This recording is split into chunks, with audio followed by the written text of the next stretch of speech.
keep saying this, but well done on having a good time. Lots of smiling faces, enjoying the English liquid sunshine. So well done, everybody. Good to have you here, and well done to all the people displaying their wonderful motor cars.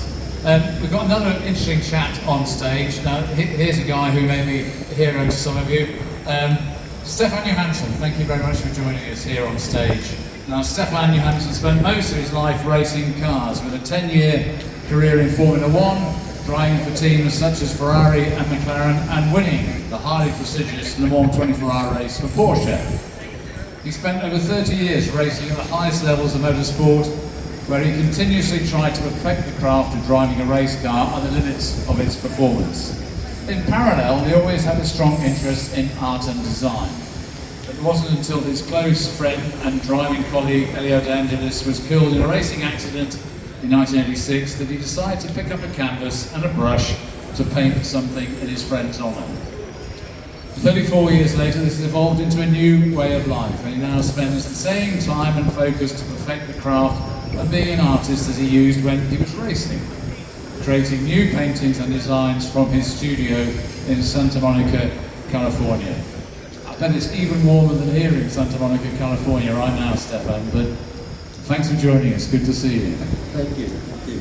And the last time we met was last year at Le Mans, celebrating the centenary of that great race, where you played such an important part, and we had a bit of fun there. In fact, the last time we met, we were having a drink of something fizzy. Yes, that's right.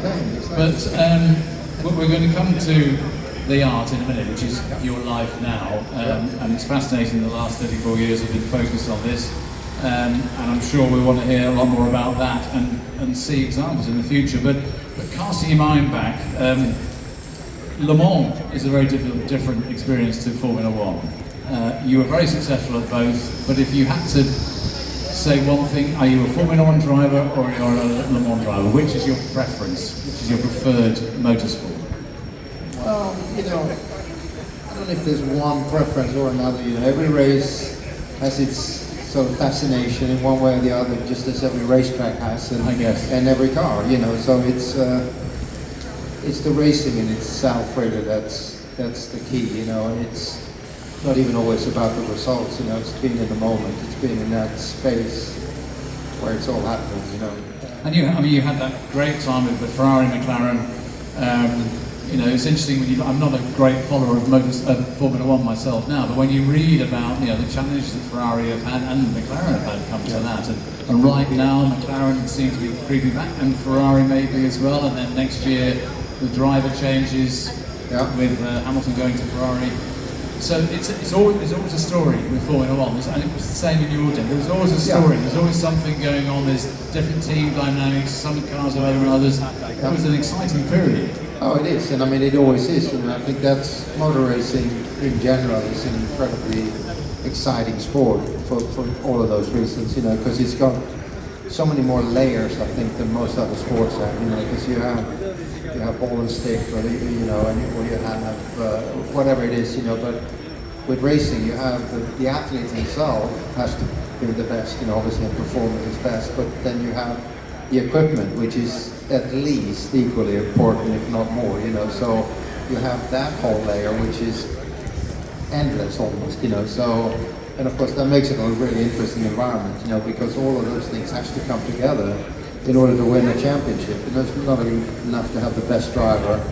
If you don't have the best car, you're never going to be world champion, and vice versa. Well, interesting, because as you say, it's the two elements. It's the car and the driver, obviously. And I get the impression that 40 years ago, 30 years ago, when you were at the top of your game in that particular profession, that the driver was a more important element. The car obviously was important, but the quality of the driver almost played a bigger. Now the cars are all pretty good. Yeah. So do you think the driver has less effect now than he used to in your day, or not?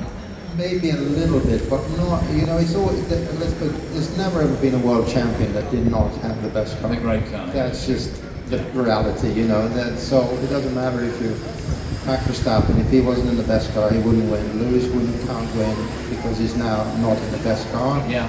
And it was always like that. So that never changes, and that's what I'm saying is that it's the whole, all those layers has to all the work, you know, for it to it's all become the work, you know. together. Yeah, exactly. Yeah. Do you stay close to it? Do you still go to Grand Prix? Not unless I have to, frankly. But Yeah. I go to 2 or 3 every year, you know, for work or whatever. But yeah, it's. But I follow it very closely, and I have quite a few friends still. So I'm always on the phone, you know, trying to find out all the little details and all the inside stories, you know, about what's going on. Yeah, exactly. Yeah, it's my world. Well, it's a fascinating world as well. I guess once you're part of it. Of course, it's you know, I wouldn't change it for anyone. No. That's great. Now, Le Mans, I mean, Porsche have dominated Le Mans for many years, and you know, go back up there again in the last few years. You go back to Le Mans, of course. We were talking, we saw each other there at the Centenary. But that's something you stay close to as well, I think. Yeah, absolutely. I love Le Mans. I mean, they say it's 3 races, you know, that every driver wants to win. It's Monaco Grand Prix, and then Farm, there's Le Mans, obviously, and there's Indianapolis 500. But Le Mans for me is like, it's about as good as it to win that. Yeah, Which it's year just did you the win? whole, I mean, not just that, but it's the whole, The atmosphere. you know, the atmosphere. That's why I'm more of a Le Mans person than a Formula 1 person, Yeah. because Formula 1 is all over it. No, I agree with you. Le Mans is a 4-day experience. Yeah. And it's the build up and the whole thing, the whole night. And, you know. So who was in the car with you when you won it? Some guy called Tom Christensen. Never heard of him. Yeah, well, no one had. You know, until he showed up. Not then, yeah. Mr. Le Mans. Yeah. And then Michele Alboreto. Not a bad line. No, it's pretty good, Yeah, Tom, I saw him one time, and he was racing with Alan McNish in an Audi, and McNish crashed the car, big crash. And I was going into the paddock area, and Tom was there in the middle of the night, changed into his normal clothes. And I said, you know, how's McNish? And he said, well, we've always, he said, he's fine. He said, we've always known he's got big balls, but they're even bigger now. He said, he was bruised head to toe. Good job nobody else is listening. Yeah, Le Mans I think stands in a special place. But with Porsche being so dominant, it was great to be part of a team that seemed to have the most consistent record. Yeah, of course. I mean, it was great for me, you know, because in my early career, before I got into Formula 1, I drove Ferrari and McLaren 2 years with a Group C Porsche. Okay. So, and I did my first 2 Le Mans races was with Ferrari. Then I made it to Formula 1. I had 15 years where I didn't do Le Mans, you know, and then Ryan showed up at Sebring when I done Le Mans. I mean, I've done my Formula 1 career 10 years, and then I did 5 years in IndyCar in America. And I lived in America, and then Ryan turned up at Sebring for the 12 hours. Someone called me out and asked if I wanted to do it, like, just on a very short notice, and we ended up winning the race. So then Ryan said, you want to come and do Le Mans?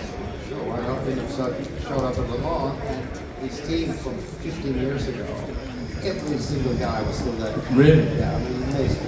You know, I mean, Such was his leadership. It shows the strength of the team, you know, and of course we ended up winning well, the race too, you know, so it's a very kind of emotional thing, you know. yeah, of course, but that's where personality is. It's interesting how, you know, privateer, huge backing from factory goods, but a privateer can dominate races. But he didn't really have the huge backing, you know, because it was just it was just his team without Porsche. He sort of, I think he partied on Porsche because it was a Porsche project, but they never ran it themselves. They just let him run the car separately. I guess he showed he could do it. Yeah, So why spend money if you don't need to? And obviously that's why Audi signed him up, you know. Yeah. I don't know how many years they were working together, you know. So, yeah. Let's talk about the art. So back in the day, so this is back in 86. This terrible thing happened with your great friend and colleague, Elliot Evangelist, you know, and in those days, unfortunately, this was not an infrequent occurrence, but this obviously affected you quite a bit more, and it led to a change in direction there for you. Well, yeah, it did, but not like to the point where it is today. But I mean, I always had a strong interest in kind of just aesthetics, I guess, you know, like looking at beautiful cars, furniture design, architecture, whatever, you know, but I never ever had any thought of doing anything on my own. You know, it's just something I enjoyed looking at. And when I started making some money in it, I bought some paintings here and there, you know, started collecting some art. And it was kind of kind of hobby on the side, you know. And then when Eddie had this accident, I don't know why, there was something prompting me, you know, bicycle helmets, you know, something, do something in his memory, and it was like a call for life and hit me. So as a matter of interest, what did you do? I've hidden it in my mom's basement. I think it's still there, but I don't think I'll ever show it. Well, I think we should have the first showing of it next year here. You know.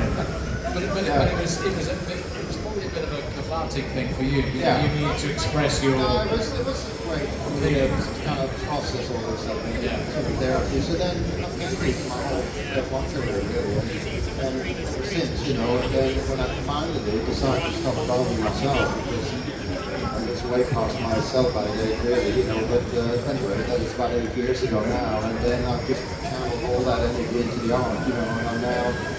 This is what I do every day. I have a studio here in London too. So where's that? Down in Chelsea, King's Road. Okay. Yeah. So I just came from here, as a matter of fact. Has it got your name on the door? No, very local. But yeah, I work pretty much every day if I can. Yeah. But you also love it. Of course, it's my passion.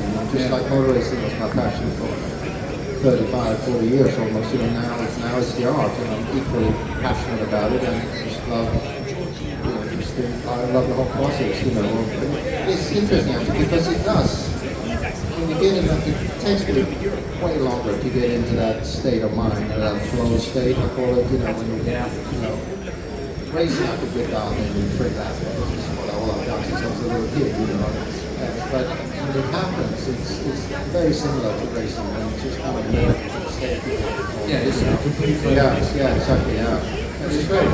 The difference is that your complete focus as a racing driver is to win a race but stay alive. Yeah. Whereas this is a whole different kind of involvement, mental involvement. It is. So the process is similar, but the only thing I miss with art as opposed to racing is there's no winners or losers in art, which I don't like. You know, it's all subjective and it's all a bit fussy and grey, and anything can be good or bad art. It's just in the eye of the whole. In racing, I like, you know, or sport in general, you know, the best you win. If you're not good enough, you're not going to win. So then you have to work a bit harder to become the best. And I like that process. But imagine you're a competitive person by nature, so I imagine you put pressure on yourself to do better. So if you've created something and you're not happy with it, well then next time it's going to be better. No, but I do, but unfortunately that doesn't necessarily make a difference in the art market. Okay. But is it, I mean, you know, this is I probably shouldn't ask the question, but is this obviously set out as being you doing something you love doing? Now it's your living. Yeah. So well, it's living, but it's something, it's something you enjoy doing. It's my career, let's put it that way. You make money out of education. Yeah, no, I actually do quite well. I'm selling it. I mean, I guess you should be careful what you wish for, because now I'm like up to here. With my studio every day. Work. I have something to work with. I just have to work. That's great. I love it. But how does it work? Somebody commissions you to do a particular piece, or do they say, Stefan, whatever you want to do, I want to offer you, or can you make my wife or my dog? It's both actually. Yeah. So I don't want to do too many commissions because I want to use my own way of creating things, you know, and whatever you come up with. But occasionally I get people, especially in the car world, you know, who wants me to do something else related to a car they own or something like that. So I do a lot of those now. But then I also want to do series that's completely unrelated. I didn't really want to paint cars to begin with because I thought it was a little bit too close to home, you know. But that's the core. I mean, that's what people want. Naturally, everybody wants me to paint cars. Is it all painting, or have you tried your hand at sculpting or anything else? Yeah, I have done a little bit. Yeah, and I want to do more of that. I have some ideas for some cool sculptures, I think, but it's just trying to find a time that you really. It's working with your hands again, isn't it? So it must be very satisfying. You're good at it. No, it is. It's the best. I think whatever you do, I think just working with your hands is very therapeutic. How much time do you spend on this side of the Atlantic versus the other side? Are you mainly in Santa Monica, or are you? I have been until now, but little by little now, more and more transitioning back to this part of the world. I just became a grandfather Well, we all know you. So I want to spend more time there. So if we want to come and see stuff in Chelsea, where do we go? It's just in kind of pure building on the side. We'll find It's on King's Road. It's a great location, actually. Yeah, I bet. Well done, fine. Listen, great to see you, great to talk, and I think I wish you great success. I think obviously enjoy doing it. No, I wouldn't do it. And if you do any historic racing at all or not? I just stay away from racing. Yeah. I do the odd sort of exhibition and stuff. I know what's going to happen. Like the I'm whole not last racing. You know, Yes. I've done mist I've done that will go. mistake a few times before. I know what's going to happen. Okay. Well, good that you're enjoying yourself. Ladies and gentlemen, Stefan Johansson, please show your appreciation. Thank you very much. And continue success, Stefan. Thank you very much.